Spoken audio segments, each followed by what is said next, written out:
distinguidos oyentes, permítanme guiarles a través de las intrincadas reflexiones de Eric Hobsbawm en su obra póstuma Un tiempo de rupturas de sociedad y cultura en el siglo XX. El propio Hobsbawm nos advierte desde el umbral: este es un libro que examina el destino del arte y la cultura burguesa en la generación posterior a 1914, un periodo en el que esa sociedad se desvaneció. Su destrucción fue el resultado de una convergencia de fuerzas titánicas: la revolución científica y tecnológica, el auge de la sociedad de consumo y la irrupción de las masas en la arena política. Esta amalgama de factores transformó no solo nuestra aprensión de la realidad, sino la esencia misma de la cultura, ligada hasta entonces a las convenciones que regían las relaciones humanas. Nos sumergimos, pues, en un presente convulso, de una incertidumbre que nos obliga a mirar hacia adelante con perplejidad, sin brújula que oriente nuestro camino hacia un futuro irreconocible. La tesis central de Hobsbawm se vertebra en torno a la ruptura fundamental que el siglo XX infligió a la cultura, marcando el declive de la alta cultura burguesa y el ascenso de nuevas formas, a menudo moldeadas por el mercado y la tecnología de masas. El capítulo 20, Decadencia y fracaso de las vanguardias del siglo XX, ilustra esta fractura con particular agudeza en las artes visuales. Hobsbawm diagnostica un doble fracaso para la vanguardia. Primero, el fracaso de la modernidad artística, que, aspirando a expresar cada época como superior a la anterior, en una falsa analogía con la ciencia y la tecnología, no logró un consenso sobre qué significaba realmente expresar los tiempos. Los movimientos se sucedían efímeros y contradictorios, desde el cubismo hasta el dadaísmo, sin una lógica unificadora más allá de la palabra máquina o la preferencia por líneas rectas. El segundo, y más grave, fue la obsolescencia tecnológica de medios tradicionales como el cuadro de caballete. La fotografía y más tarde el cine despojaron a la pintura de su monopolio de la mímesis, relegando el arte visual a una lucha contra su propia irrelevancia. Artistas como Pollock intentaron redefinir el arte como expresión de sentimiento, pero el siglo XX, declara Hobsbawm, pertenece a la fotografía, no a la pintura. La forma de producción también jugó un papel crucial. La obra única, artesanal, forjada por el genio individual, resultaba inadecuada para una economía de masas, mientras la arquitectura por su patronazgo y las artes escénicas y musicales por su inherente reproducibilidad o codificación se adaptaban mejor.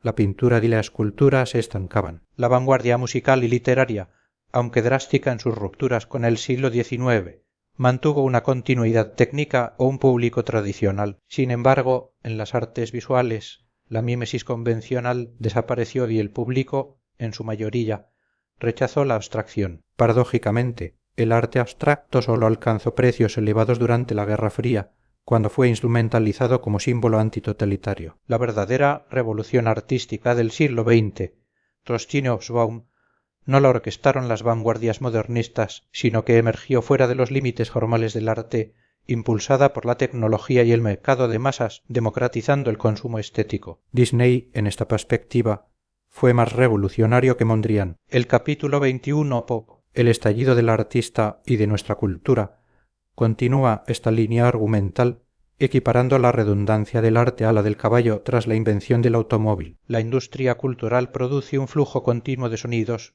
imágenes y símbolos, un mundo artificial que no genera obras que exijan atención individual, sino experiencias simultáneas y multiplicadas. La crítica tradicional se vuelve irrelevante, pues la industrialización de la cultura estandariza y estiliza la vida, valorando la cualidad de estrella sobre el talento. La cultura de masas, sin embargo, recupera paradójicamente la función arcaica del arte, la elaboración de mitos y moralidades, aunque a través de la estandarización de arquetipos en estereotipos. Hobsbawm critica que esta cultura, al crear un mundo cerrado, anula la esperanza de uno mejor, refugiándose en la fantasía nihilista. Las vanguardias de la segunda mitad del siglo XX, como el pop art de Andy Warhol, no buscan revolucionar, sino constatar la bancarrota del arte, aceptando el mundo de consumo como una realidad y el arte como una mercancía. La coherencia de Warhol reside en ser un vehículo pasivo de esa saturación mediática, creando una expresión de los tiempos de su América, pero no a través de obras de arte tradicionales. Hobsbawm concluye que si bien la vanguardia pictórica fracasó en su objetivo de transformar el siglo XX, sus ideas sí configuraron nuestro entorno visual a través del diseño industrial y la publicidad, especialmente cuando se conectaron con un compromiso social como el Art Nouveau y la Bauhaus. Esta transformación cultural se entrelaza con la evolución de la identidad y el papel social, particularmente en el ámbito del género y el intelectual. El capítulo 9, Cultura y género en la sociedad burguesa europea 1870-1914, documenta la emergencia de la mujer en la esfera pública. Osbaum señala un cambio editorial en los libros de referencia que de hombres de nuestro tiempo pasaron a incluir a hombres y mujeres, simbolizando el reconocimiento de la capacidad de las mujeres para lograr metas individuales. La educación superior femenina, el sufragismo y la actividad en campos culturales como la escritura o las artes, aunque minoritarios, marcaron una vanguardia. Esta emancipación femenina, si bien enfrentó una tenaz resistencia masculina ilustrada por la misoginia de intelectuales como Freud o Krauss, fue respaldada por padres liberales y las necesidades de una burguesía que más allá de la acumulación buscaba cómo gastar su riqueza en un estilo de vida cómodo y culturalmente definido. La cultura, antes relegada a una destreza superficial para las mujeres, se convirtió en un marcador de clase central, con el hogar burgués como escenario estético. Sin embargo, Osbaum advierte que esto no implicó una imitación de los hombres, sino la aspiración a un espacio público sin discriminación, aunque la cultura pop y la publicidad paradójicamente las explotarían como mercado. El capítulo 10, Art Nouveau, complementa a esta visión de la cultura burguesa en el cambio de siglo, destacando su carácter urbano y metropolitano. El Art Nouveau, con sus formas orgánicas y su aspiración a un estilo de vida, respondió a las necesidades de las grandes ciudades en expansión, con sus sistemas de transporte colectivo y la segregación residencial, aunque sus orígenes eran, en ocasiones, antiburgueses y simpatizantes de movimientos socialistas como la Arts and Crafts de William Morris.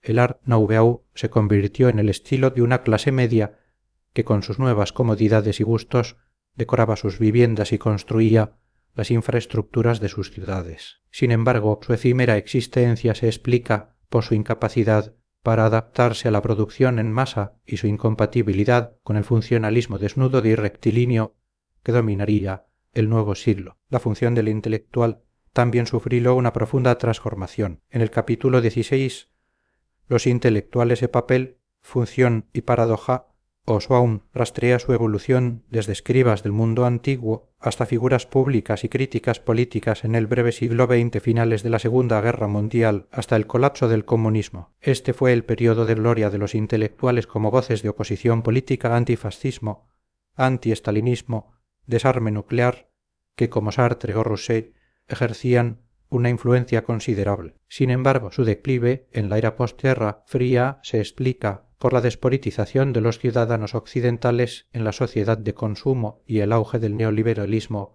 que redujo el espacio del Estado y la fe en la acción política. En la sociedad de la información, los intelectuales son a menudo superados por celebridades o cooptados por el mercado. Además, la expansión de la educación superior, aunque crucial, generó una brecha social donde los intelectuales son vistos por demagogos como una élite presuntuosa. La paradoja del siglo XXI es la coexistencia de la irracionalidad política, creacionismo usando Internet con una sociedad dependiente de la racionalidad científica. El dilema es cómo la tradición crítica puede sobrevivir en este ambiente requiriendo un frente unido de intelectuales y gente común. La religión, contrariamente a las expectativas ilustradas, que experimentó un renacimiento radical desde los años 60, convirtiéndose en una fuerza política de primer orden. Capítulo 17, Perspectivas de la religión pública. Lejos de ser un fenómeno antiguo, Osbaum la describe como una innovación del siglo XX, impulsada por la búsqueda de identidad y certeza en un mundo globalizado. Aunque la secularización avanza en la práctica,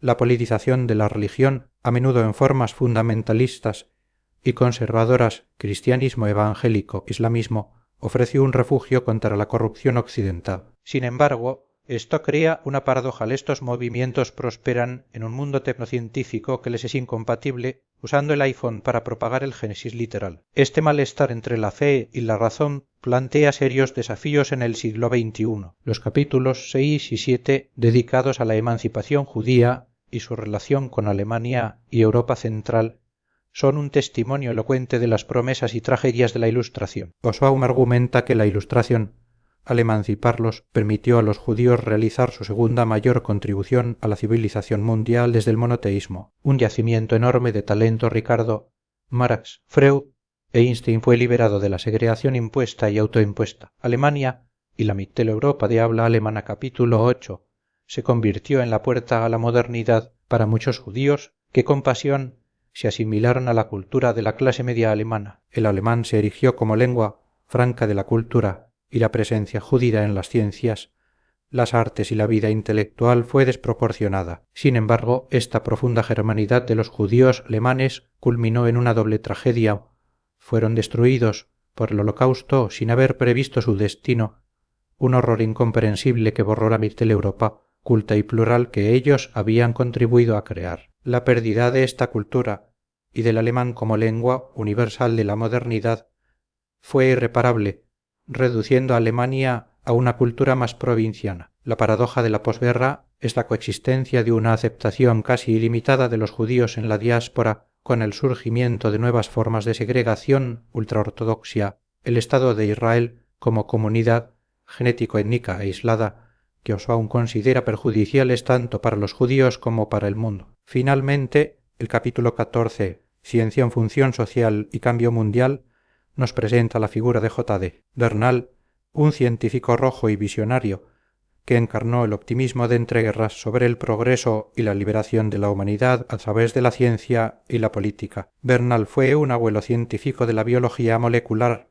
y un teórico de la planificación científica, cuya carrera ilustra la intrincada relación entre ciencia, política y sociedad. Durante la Segunda Guerra Mundial, la ciencia se volvió indispensable para el poder la bomba atómica, lo que dio a los científicos una influencia sin precedentes. Sin embargo, la Guerra Fría y el caso Lysenko en la URSS demostraron los peligros de subordinar la ciencia a la ideología, dañando la reputación de Bernal. Su vida, como la de muchos en su época, refleja el sueño de un futuro mejor que paradójicamente creó los medios de su propia aniquilación. En resumen, un tiempo de rupturas de Osbaum nos ofrece un paisaje cultural desolador pero fascinante del siglo XX, un siglo donde las viejas certezas burguesas se desmoronaron, la alta cultura fue desafiada y absorbida por la lógica del mercado de masas, y las identidades tradicionales se fragmentaron. En este cataclismo, la ciencia, los intelectuales, las mujeres, los judíos y la religión buscaron su lugar, encontrando nuevas oportunidades de emancipación y a menudo nuevas formas de confrontación e incertidumbre. La obra es una reflexión profunda sobre cómo, en medio de la inquietud por el futuro capítulo 13, la humanidad se vio obligada a redefinir su relación con la cultura, la política y el progreso, dejando un legado complejo de logros y fracasos que sigue resonando en nuestro siglo XXI. La historia no se detiene y las rupturas del pasado continúan dando forma a nuestro presente incierto,